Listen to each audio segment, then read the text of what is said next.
সালাম আল্লাহ পাক রব্বুল আলামিনকে জিজ্ঞাসা করলেন, আয় আল্লাহ, আমার পরে আপনি কি আর কোনো জাতির সাথে আমার মতো করে কথা বলবেন কি?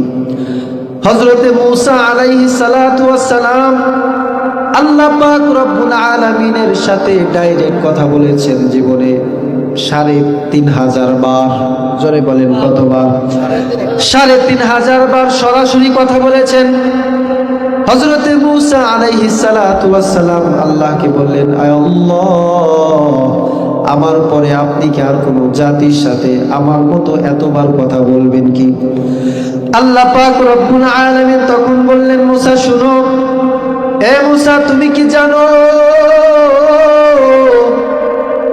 তোমার সাথে যখন আমার কথোপকথন হয় তখন তোমার আর আমার মাঝে ৭০,০০০ পর্দা থাকে। জোরে বলেন কয়টা? কানা বাইনি ওয়া বাইনাকা ৭০,০০০ হিজাব। তোমার আর আমার মাঝে ৭০,০০০ পর্দা থাকে, আর এক একটা পর্দা কুল্লা হিজাব আলফা সানা, ১০০০ বছর রাস্তা মোটা সমান। কিন্তু তোমার পরে এমন এক জাতির সাথে আমি কথা বলবো, এমন এক জাতির সাথে আমার কথোপকথন হবে যাদের মাঝে আর আমার মাঝে কোনো পর্দা থাকবে না। আল্লাহু আকবার। কোনো হিজাব থাকবে না। তারা হলো উম্মতে মুহাম্মাদি। আল্লাহু আকবার।